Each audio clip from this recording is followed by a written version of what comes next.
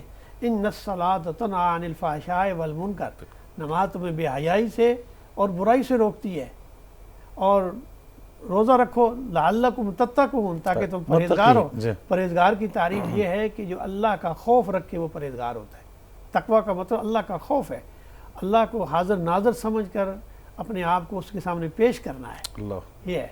اور اسی طرح خواہشات نفس پر قابو پانا، فرمایا کہ یہ جو آپ کی مختلف خواہشات پیدا ہوتی ہیں، یہ خواہشات اگر شریعت کے تابع ہیں تو مقصود ہیں، بہت اچھی بات ہے، لیکن یہ کسی شریعت کے تابع نہیں ہے اور آپ کے جو چاہے آپ کر رہے ہیں، کسی کو پوچھنے والا کوئی نہیں ہے، تو یہ خواہشات جو ہے نا پھر تباہ کن ہوتی ہیں، اپنے لیے بھی اور دوسروں کے لیے۔ اچھا ڈاکٹر صاحب، اگر ان عبادات کے وہ جو مقاصد ہیں وہ حاصل نہیں ہو رہے تو اس کا کیا مطلب لینا چاہیے کہ عبادات مقبول نہیں ہیں؟ مقبول اس بھی نہیں ہے، کیونکہ اس کے اثرات پیدا نہیں ہو رہے، ہم ایک روٹین میں کر رہے ہیں۔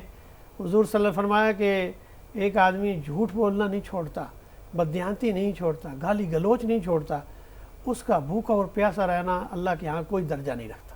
اوہو، اس کا روزہ نہیں ہے، وہ بھوکا پیاسا رہا ہے۔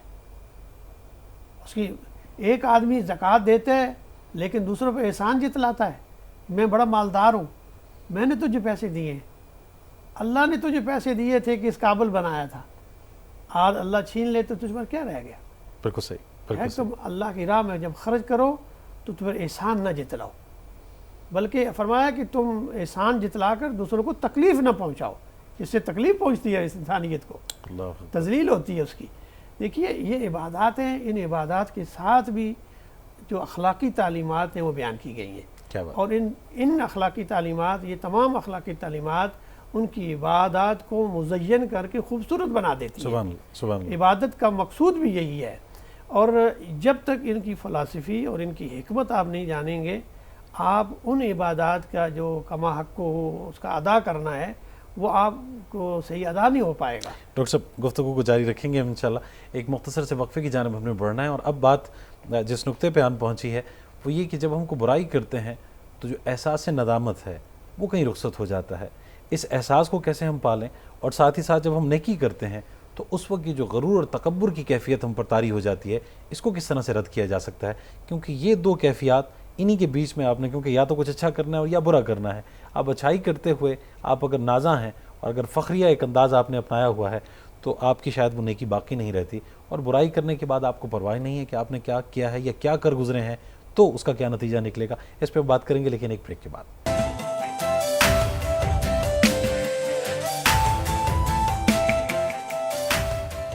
الصبح بدا من طلعته والليل دجى من وفرته۔ ایک بار پھر خیر مقدم ہے آپ کا پروگرام نور بصیرت میں۔ نور بصیرت میں ہم بات کر رہے ہیں انسانی جان کی حرمت سے متعلق، اور اس میں بہت ہی خوبصورت ضمنی جو نکات ہیں ان کو بیان کر رہے ہیں پروفیسر ڈاکٹر محمد حافظ سجاد صاحب۔ تشریف فرمائیں ڈاکٹر صاحب، فرمائیے گا، بریک پہ جانے سے پہلے میں یہ عرض کر رہا تھا، آپ نے بلکہ فرمایا کہ زکوٰۃ آپ ادا کرتے ہیں اور اس کے بعد آپ اتراتے پھرتے ہیں، دیکھیں میں نے اس بار اتنی زکوٰۃ دی ہے۔ پہلے تو یہ فرما دیجئے کہ جو مال ہی حرام ذرائع سے کمایا گیا ہو اور اس پہ زکوٰۃ دے کے آپ یہ احساس اپنے دل میں رکھتے ہو کہ آپ نے بڑی نیکی کی ہے، اس کی کوئی قدر و قیمت ہے؟ بالکل کوئی قدر و قیمت نہیں ہے کہ مال حلال سے، اور وہ بھی جو بچت ہے، زکوٰۃ اس پر ہے۔ اگر آپ کا مال اس قدر ہے کہ آپ اس میں صرف کر دیا ہے، خرچ کر دیا ہے، اور بچت نہیں رہی اس کے اندر، اور وہ مال نصاب کے مطابق نہیں ہے، تو پھر زکوٰۃ نہیں ہے۔ اور اگر مال ہے ہی حرام کا تو اس کی نہ عبادت قبول ہے، نہ اس کا کوئی حج قبول ہے، نہ اس کی نماز قبول ہے۔ نبی کریم صلی اللہ علیہ وآلہ وسلم نے ایک حدیث میں آتا ہے کہ ایک آدمی حج کے لیے جاتا ہے اور وہ طواف کرتا ہے، اس کے بعد وہ دعا مانگتا ہے تو اللہ تعالیٰ اس کی دعائیں اسے لوٹا دیتا ہے. فرماتا ہے کہ تیرا جس لباس میں تو آیا ہے یہ لباس حرام مال سے ہے، تیری جسم کی جو پرورش ہوئی ہے وہ حرام مال سے ہوئی ہے، اور یہ تمام مال ہے، اس لیے نہ تمہاری دعا کوئی قبول ہوگی نہ تمہاری عبادات کوئی قبول ہوگی. کیونکہ یہ بہت ضروری ہے کہ عقل حلال جو ہے، رزق حلال جو ہے، یہ بھی عبادت ہے. اللہ تعالیٰ نے فرمایا ہے کہ اللہ کا فضل تلاش کرو، یعنی رزق کو اللہ نے فضل اپنا کہا ہے، یہ کہ تم اس کو بھولو نہیں، اس میں تلاش کرو، محنت کرو، اور حلال ذرائع سے جو بھی کماؤ، جتنا مرضی کماؤ، حلال ذرائع سے اور حلال چیز سے. پھر یہ بھی فرمایا ہے کہ مال تو حلال ذرائع سے آپ نے کمایا، لیکن صرف جو کیا، خرچ جو کیا، وہ بھی حرام پہ کیا تو وہ بھی پسندیدہ نہیں ہے. مال آپ کا ہے، آپ خرچ کر سکتے ہیں، لیکن اسے حلال کاموں میں خرچ کرنا ہے. سبحان اللہ. نہ فضول خرچی کرنی ہے، نہ اسراف کرنا ہے، نہ تبذیر کرنی ہے. اسراف یہ ہے کہ ضرورت اتنی تھی آپ اتنی خرچ کریں، صحیح. حد سے بڑھیں گے تو وہ یہ ہوگا. تبذیر یہ ہے کہ آپ ایک تو فضول خرچی کریں اور پھر حرام کاموں میں کریں، یعنی پیسہ حلال کا ہے، آپ حرام چیز میں وہ پیسہ خرچ کر رہے ہیں، تو یہ تبذیر ہے. کھیل تماشوں میں بعض اوقات ہم صرف کرتے ہیں پیسے کو. جی ان المبذرین کانوا اخوان الشیاطین وکان الشیطان لربہ کفورا. یہ جو فضول خرچی کرنے والا یہ شیطان کا بھائی ہے، اور شیطان اپنے رب کا ناشکرہ ہے. جی ہاں. یعنی یہاں یہ پتہ چلا کہ جو فضول خرچی کرتے ہیں وہ شیطان کے بھائی ہیں، شیطانی عمل کرتے ہیں، اور شیطان بھی اللہ کا ناشکرہ ہے کہ اللہ نے اس پر کتنی نعمتیں کی، نافرمانی اس نے کی. تو یہاں بھی یہ بتایا جا رہا ہے کہ اللہ نے تمہیں مال دیا، تم نے حلال ظاہر سے کمایا، اب پھر حرام پہ خرچ کر رہے ہو تو تم شیطان کے بھائی ہو. ایسا ہی. اس لیے یہ اللہ کے ہاں ناشکری ہے کہ جو نعمت اللہ نے اتنی تمہیں دی ہے ایسے کاموں میں لگاؤ، ایسے مفید کاموں میں لگاؤ جو تمہارے لیے بھی اور انسانیت کے لیے بھی. اچھا ڈاکٹر صاحب، یہ خود پسندی کا جذبہ کیا روزے اول سے ہے انسان میں کہ جب ہم کوئی اچھا کام کرتے ہیں تو ہم اپنے بارے میں بہت ہی خوشگمان ہو جاتے ہیں اور ہم یہ چاہتے ہیں کہ دنیا ہماری تعریف کرے، اور جب کوئی تعریف کرتا ہے تو اس پہ ہم خوش بھی ہوتے ہیں. تو کیا یہ خوش ہونا دین اسلام کی روح سے غلط ہے، نہیں ہونا چاہیے؟ نہیں، انسان یہ جو نیکی کا کام انسان کرتا ہے تو اس میں دل میں اطمینان پیدا ہوتا ہے. صحیح. اور اس کے چہرے سے، اس کے جسم سے اس کے اظہار ہوتا ہے، لیکن اس پر اترانا، تکبر کرنا یہ منع کیا گیا ہے. صحیح.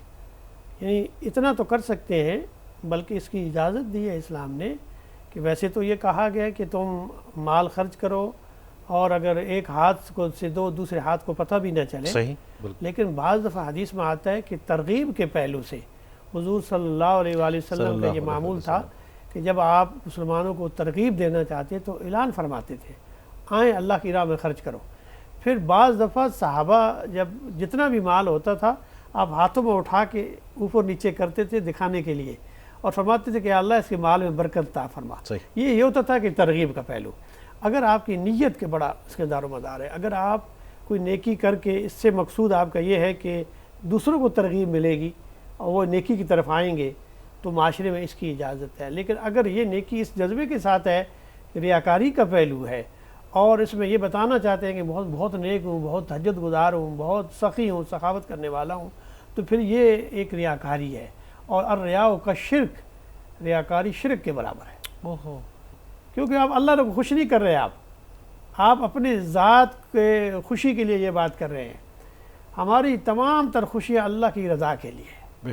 ہم نیکی بھی کرتے ہیں، عبادت صرف خدا کے لیے ہوتی ہے اور کسی کے لیے نہیں ہے. ڈاکٹر صاحب، یہ جو نیکی کے کاموں میں مقابلے کی روش ہے صحابہ کرام میں بھی ہوا کرتی تھی، ابوبکر رضی اللہ تعالیٰ عنہ، عمر رضی اللہ تعالیٰ عنہ، یہ کس حد تک ظاہری بات ہے کہ جب ان سے ہمیں یہ بات ملی ہے تو اس میں تو کوئی دوسرا کلام ہی نہیں ہے، لیکن کیا اس میں نیت کا جو فیکٹر ہے وہ لازم ہے کہ آپ کس نیت کے تحت مقابلہ کر رہے ہیں؟ نیت کا فیکٹر بہت اہم ہے.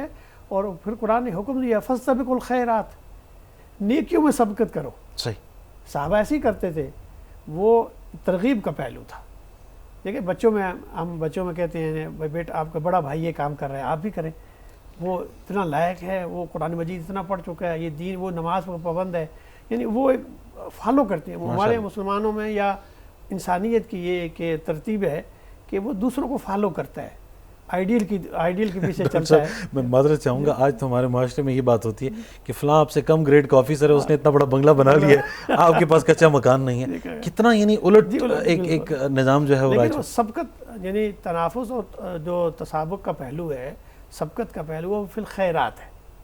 قید لگا دی ہے کہ بھلائی کے کاموں میں آپ سبقت کریں ایک دوسرے سے. صحابہ یہی کرتے تھے، میں نے اتنی صورت یاد کر لی ہے، اتنا کام کر لیا ہے، فلاں نے اتنا کام کر دیا. مثلا بڑا مشہور واقعہ ہے غزوہ تبوک کے موقع پر حضرت ابو بکر سارا سامان لے کے حضرت عمر کہا میں آج بڑھ جاؤں گا، میرا سامان آدھا لے کے. جی حالانکہ سامان ممکن ہے وہ آدھا حضرت ابو بکر سے زیادہ ہو. ہاں جی. لیکن جو کیفیت ان کے گھر میں جو کچھ تھا وہ لے آئے. حضرت علی رضی اللہ تعالیٰ کے ہاتھ کچھ بھی نہیں تھا. انہوں نے سارا دن ایک یہودی کے ہاں مزدوری کی اور چند کھجوریں اس کے مقابلے میں دیں. جب آئے تو فرمایا یا رسول اللہ میرے پاس مال تو یہی ہے، میں یہ مزدوری کی ہے. فرمایا اس ڈھیر پہ مسجد نبی میں ڈھیر لگا ہوا تھا، تو اس پہ بکھیر دو، یہ سب پر بھاری ہے. اللہ، کیونکہ نیت دیکھی جاتی ہے. سبحان اللہ. اس میں نیت ہے. حضرت عثمان کا تو قافلہ آ رہا تھا، وہ اپنا گندم کا قافلہ غلہ آ رہا تھا. فرمایا جتنا قافلہ آ رہا ہے ابھی دیکھا بھی نہیں آپ نے، جتنے اونٹ ہے یہ اللہ کی رضا کے لیے ہے. سبحان اللہ، سبحان اللہ. تو یہ کیفیت یہ ہے کہ ایک طرف چند کھجوریں ہیں اور ایک طرف جو ہے وہ اونٹ سے زیادہ وہ سامان ہے. تو اصل میں دیکھا یہ جائے گا نیت اور اس کے ساتھ خلوص کا پہلو، یہ بڑا مقام و مرتبہ ہے. اچھا ڈاکٹر صاحب، اب ایسا ہے کہ ہم دیکھیں تو صحابہ کرام کے دور میں بھی کئی افراد نبی پاک صلی اللہ علیہ وسلم کی خدمت میں حاضر ہوتے اور ذکر کرتے کہ ان سے کچھ غلطیاں ہو گئی ہیں اور اس کی تلافی اور معافی جس طرح سے نبی پاک صلی اللہ علیہ وسلم فرماتے. ہم تو پھر بہت بات کے مسلمان ہیں، عین ممکن ہے کہ ہم غلطیاں بھی کریں، بلکہ یہ ایک انسانی جبلت میں بات شامل ہے. یہ احساس کیسے اجاگر ہو کہ جب کوئی غلطی ہو جائے، چاہے انسانی حرمت کے حوالے سے، اس کے مال یا جان سے متعلق کسی بھی طرح کی، اس کی تلافی کا جذبہ فوراً ہی بیدار ہو اور ہم اس کی تلافی کرنے کے لیے تیار ہو جائیں؟ میرا خیال ہے کہ یہ جس انسان کے اندر، جس کے ضمیر میں اتنا یہ مقام پیدا ہو جائے تو میں کہتا ہوں اسے یعنی اعلیٰ اور کوئی ہو نہیں سکتا. اس لیے کہ یہ ضمیر کا یہ پہلو زندہ ہونا بہت ضروری ہے کہ اگر کوئی انسان برائی کرے اور اس کی برائی اس کے ضمیر میں کھٹکے تو سمجھ لیں کہ وہ صحیح راستے پر ہے. یہ ایمان کی کسی حد تک علامت ہے. فرمایا کہ حضور صلی اللہ علیہ وسلم سے ایک صحابی نے پوچھا یا رسول اللہ نیکی کیا اور گناہ کیا ہے؟ جی. فرمایا کہ یہ اپنے تم ضمیر سے پوچھ لیا کرو. جب تم کام کرو اور تمہارا دل مطمئن ہو سمجھ لو یہ نیکی ہے.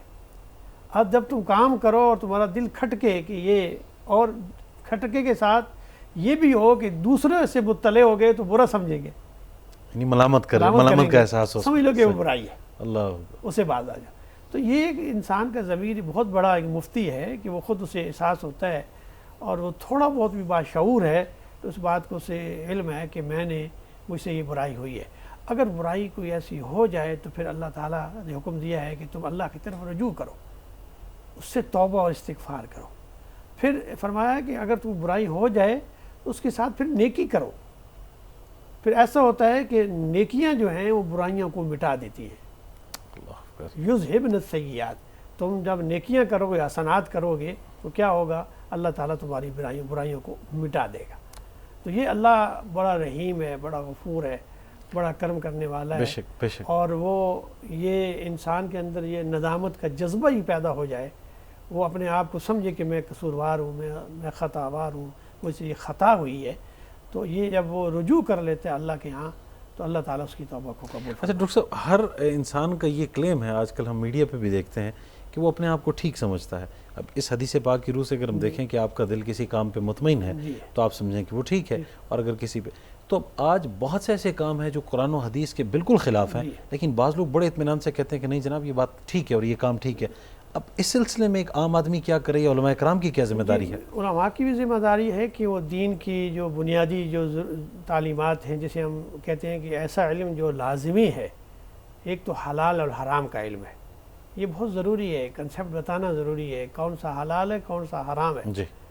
مال تو انسان کما رہا ہے لیکن اسے پتہ ہو کہ کون سا حلال ہے اور کون سا حرام ہے. جی. اسی طرح مال خرچ بھی کر رہا ہے، مال خرچ کرنے میں پتہ ہو حلال اور حرام کیا ہے. جی. یہ بنیادی علم ہے جسے کہا گیا کہ فریضۃ علی کل مسلم. یہ علم کا وہ درجہ ہے جو ہر انسان کو سیکھنا ہے، جاننا ہے. جی. یہ جان جائے گا تو پھر اسے پتہ چلے گا کہ میں کون سا کر رہا ہوں. اس کے ساتھ ساتھ اگر کوئی وہ ایسا عمل کر رہا ہے تو اسے فَاسْأَلُوا اہل الذکر، اہل ذکر سے پوچھ لے، اپنے سے جو زیادہ جاننے والا ہے اس سے پوچھ لے کہ یہ میں عمل کر رہا ہوں، اس میں شرعی طور پر کیا نقطہ نظر ہے۔ ڈاکٹر صاحب، آپ ایک عالم دین کی حیثیت سے کسی ایسے شخص کو دیکھتے ہیں کہ جو قرآن و حدیث کے بالکل منافی ایک عمل کو ٹھیک سمجھتے ہوئے اس پہ کاربند ہے، اس شخص کے ضمیر کی کیا حالت آپ محسوس کرتے ہیں؟ بہت ضروری ہے کہ وہ اگر وہ ایسے کام میں لگا ہے اور اسے علم نہیں ہے تو یہ جو دیکھنے والا ہے، جو اس کا جاننے والا ہے، اس پر یہ بات لازمی ہو جاتی ہے کہ وہ اس پر تنبیہ کرے اس کو۔ نہیں، یہ تو اس شخص پہ ہوئی، جی۔ لیکن جو شخص غلط اور صحیح کا فرق محسوس نہیں کر رہا، اس کے اس ضمیر کی حالت کیوں کر ہوئی؟ اس لیے کہ وہ غلط کو ٹھیک سمجھ رہا اور ٹھیک کو غلط۔ وہ اس لیے کہ وہ شریعہ کا علم نہیں رکھتا، جو لازمی علم تھا اسے جاننا چاہیے تھا، اب نہیں کر رہا تو وہ گناہگار ہوگا اس بات کا، کیونکہ علم تو ہے، موجود ہے۔ اب یہ کہے کوئی آدمی کہ مجھے پتہ نہیں تھا، اگر پتہ نہیں تھا تو وہ اسے سیکھنا چاہیے تھا، معلومات لینی چاہیے تھی، اور پھر بھی وہ کیے جا رہا ہے تو وہ پھر خود ذمہ دار ہے، اور یہ اسے جب احساس ہو جائے پھر اس کی تلافی ہے۔ اس کی تلافی یہ ہے کہ وہ ان معاملات سے، ان معاہدات سے اپنے آپ کو الگ کر لے اور پھر اس کے مقابلے میں نیکیاں کرے، تاکہ اس کی وہ تلافی جو لا علمی کی وجہ سے تھی اللہ تعالیٰ اس کو معاف فرما دے۔ یا ڈاکٹر صاحب، ایسا ہے کہ کسی نہ کسی صورت میں ہلکی پھلکی جو دستک ہے وہ ضمیر کی طرف سے ہو رہی ہوتی ہے اور ہم اس کو انسنا کر رہے ہوتے ہیں، کیا یہ وجہ بھی ہو سکتی ہے؟ یہ بھی وجہ بھی ہو سکتی ہے۔ جیسے ہم اذان سنتے ہیں اور ہمیں پتہ ہے کہ ہمیں نماز کی طرف جانا چاہیے، ہم نہیں جاتے، تو اس کا یہ مطلب تو نہیں ہے کہ ضمیر سویا ہوا؟ جو تو بالکل واضح احکام ہے اس میں تو انسانی ضمیر بالکل ایک گھنٹی کی طرح بجنا شروع ہو جاتا ہے۔ مثلا رشوت کا معاملہ آپ کو پتہ ہے کہ یہ برائی چیز ہے، سود کا معاملہ ہے، اسی طرح حرام مال کے بارے میں بھی بالکل کلیئر بات ہے، لیکن جہاں اشتباہ کا پہلو ہے، متشابہات ہوتے ہیں، وہاں ویسے بچنا چاہیے۔ لیکن ایک آدمی اس میں پڑ ہی گیا ہے تو وہ بھی اس بات کو سمجھ رہا ہوتا ہے کہ اس میں بات کلیئر نہیں ہے، اس میں ہوتا ہے، ممکن ہے یہ ٹھیک ہو، ممکن ہے غلط ہو، اسے تو ویسے بھی بچنا چاہیے تھا۔ اگر اس میں کام میں پڑ بھی گیا ہے تو پھر اسے اہل علم کے پاس جانا چاہیے اور اس کی صحیح صورتحال کے بعد اس کی تلافی کرنی چاہیے۔ بالکل ٹھیک ہے، یہ بہترین طریقہ ہے۔ میں اسی بات کو ہم چاہیں گے کہ آگے بڑھائیں، ہمیں آخری وقفے کی جانب بڑھنا ہے، لوٹ کے آئیں گے تو نور بصیرت میں مزید گفتگو آپ کے گوش گزار کریں گے۔ علامہ اقبال اوپن یونیورسٹی سے پروگرام براہ راست پیش کیا جا رہا ہے، مختصر سا وقفہ۔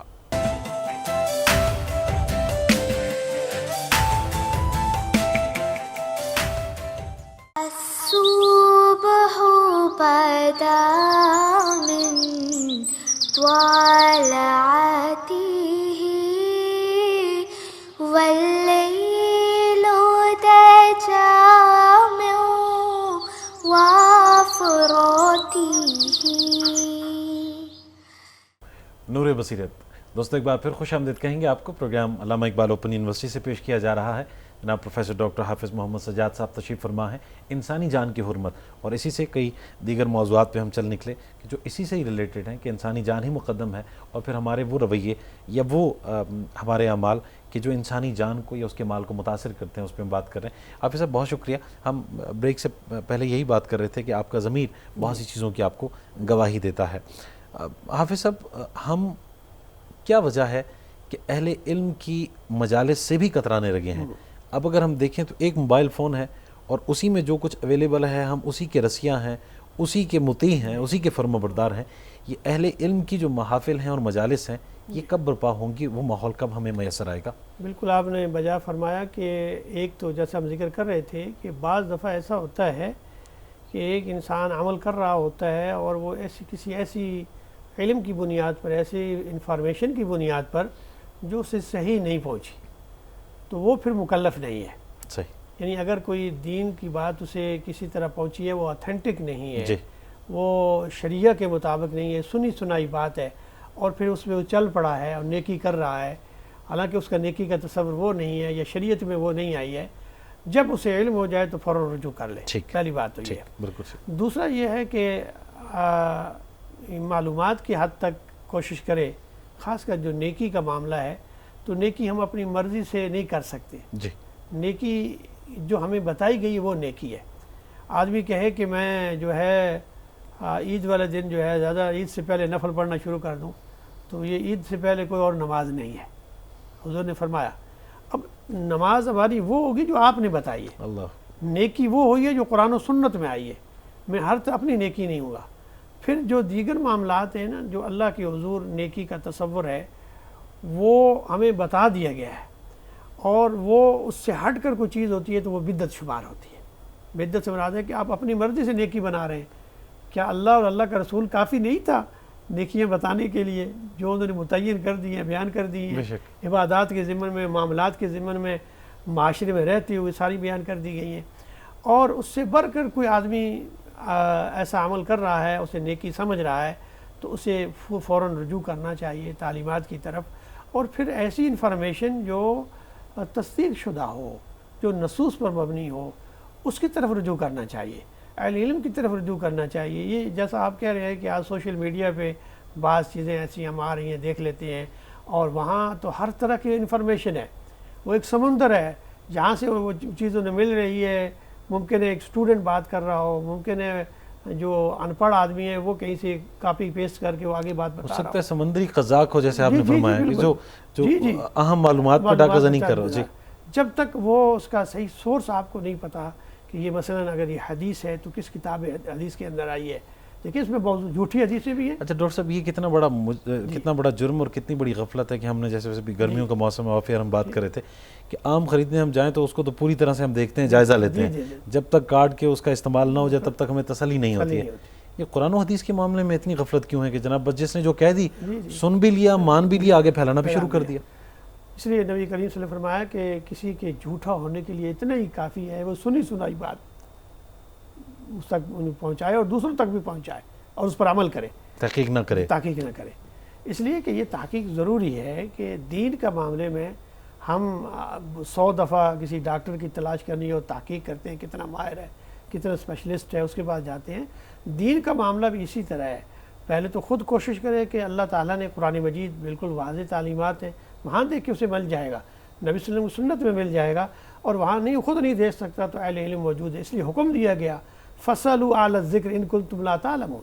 اگر تمہیں علم نہیں ہے تو اہل ذکر کے ساتھ جو اہل علم ہے ان سے مسئلہ پوچھو، ان سے بات جاؤ، اور سنی سنائی باتوں پر جو ہے وہ عمل نہ کرو۔ ڈاکٹر صاحب آپ ماشاءاللہ اہل علم میں ہیں، اور میں آخر میں چاہوں گا کہ ہم اپنے موضوع کہ جو انسانی جان کے حرمت سے متعلق ہے، آپ اس پہ کوئی ایسا ہمیں پیغام دیجیے ہمارے سننے والوں کو کہ جس میں ہمارے بچے، ہمارے نوجوان، میں، ہم سب ضبط کی جو صفت ہے اس کو حاصل کر سکیں، اور نبی پاک صلی اللہ علیہ وسلم میں یہ صفت آپ ان کے زندگی کے مختلف پہلوؤں کو سامنے رکھتے ہوئے اگر بیان فرمائیں تو کس قدر بڑھ کے تھی کہ کسی نے غلط بھی کہہ دیا تو آگے جس طرح خاموشی۔ جی بالکل، نبی کریم صلی اللہ علیہ وسلم کے اخلاق عالیہ میں صبر اور استقلال اور ضبط کا پہلو کمال درجے کا تھا۔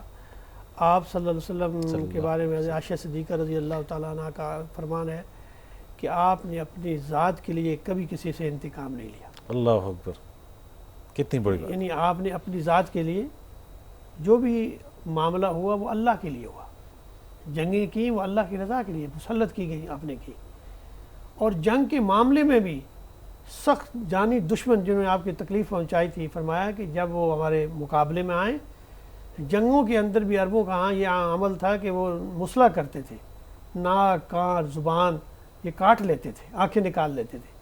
فرمایا مسلمانوں کا یہ منع نہیں ہے، تمہارا جانی دشمن بھی ہے تو وہاں بھی انسانی جان کی حرمت کا یہ پہلو ہے کہ وہاں کسی کا ناک نہیں کاٹا جائے گا، کسی کی زبان نہیں کاٹی جائے گی، کسی کا ناک نہیں کاٹا جائے گا۔ مسلح کو منع کر دی، ممانعت فرما دی۔ پھر اس سے بڑھ کر ذاتی جو مقابلے کیا ہے یا بدلے کا ہے وہ ہمارے یہاں نہیں۔ تو ہمیں اس پہ بہت غور و فکر کرنا ہے کہ ہمارے روزمرہ کے معمولات کے اندر ذرا سی بات پہ ہم طیش میں آ جاتے ہیں۔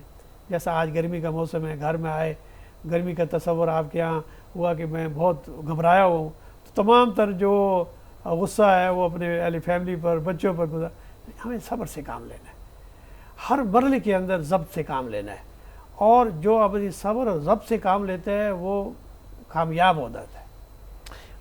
آپ نبی پاک صلی اللہ علیہ وسلم کی سیرت طیبہ کے حوالے سے فرما رہے ہیں، میں چاہ رہا ہوں کہ واقعہ آپ ہی ارشاد فرماتے ہیں حضرت علی کرم اللہ وجہ کے حوالے سے، یعنی یہ وہ ہستیاں ہیں کہ جنہوں نے براہ راست تربیت پائی ہے کہ میدان جنگ میں جب ایک شخص جس کو آپ زیر کرتے ہیں اور وہ آپ وہ چہرے پر جو نازیبہ انداز سے وہ عمل کرتا ہے تو آپ اس سے بالکل نیچے اتر جاتے ہیں، حالانکہ آپ اللہ کے لیے لڑ رہے ہیں، آپ اس کی گردن جو ہے وہ جسم سے جدا کر سکتے تھے، آپ اس کے اوپر بیٹھے ہوئے تھے، اور وہ دشمن خدا تھا، دشمن رسول تھا، لیکن جب اس نے یہ عمل کیا تو آپ فرمایا کہ میری جو نفس ہے اس میں غیرت کا جذبہ پیدا ہو گیا، اب میں جو انتقام لیتا تو ذاتی انتقام ہوتا، کیونکہ پہلے اللہ کی رضا کے لیے لڑ رہا تھا۔ اللہ اکبر، اللہ۔ تو یہ پہلو ہے، یہ بھی ضبط کا پہلو ہے۔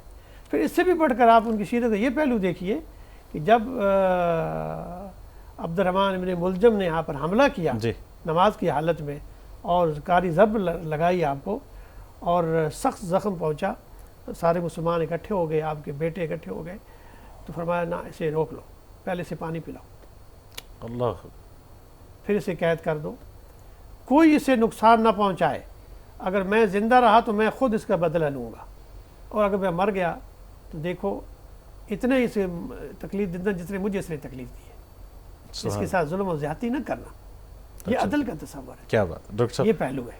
بہت شکریہ آپ کی آمد کا۔ جی چاہتا ہے کہ آپ سے گھنٹوں گفتگو ہوتی رہے، انشاءاللہ اگلے پروگرام میں کسی اور موضوع پہ انشاءاللہ، اور اسی ضمن میں بھی گفتگو کو ہم کنٹینیو رکھیں گے۔ پروفیسر ڈاکٹر محمد حافظ سجاد صاحب بین المذاہب ہم آہنگی کے سربراہ ہیں علامہ اقبال اوپن یونیورسٹی میں، اور آج ہم انسانی جان کی حرمت سے متعلق بات کر رہے تھے۔ بس بات وہی جو ڈاکٹر صاحب آغاز میں ہی فرما چکے ہیں کہ خانہ کعبہ کی حرمت سے بھی بڑھ کے نبی پاک صلی اللہ علیہ وآلہ وسلم فرماتے ہیں کہ ایک انسان کی حرمت اللہ تبارک و تعالیٰ کو عزیز ہے۔ تو جب بھی کسی کو گالی دینے لگیں، جب بھی کسی کی دل شکنی کرنے لگیں، جب بھی کسی کو ایذا پہنچانے لگیں، تو آپ یہ سوچ لیجئے کہ آپ خانہ کعبہ تک کو نقصان پہنچانے سے بڑا ایک جرم اور فعل انجام دے رہے ہیں۔ میرے خیال میں وہیں پہ ہم رک جائیں گے۔ آج کے پروگرام بس یہی تک، یہ پروگرام آپ کے لیے پیش کرتے ہیں پروڈیوسر محمد جواد، تصور زمان بابر کو پروگرام نور بصیرت سے اجازت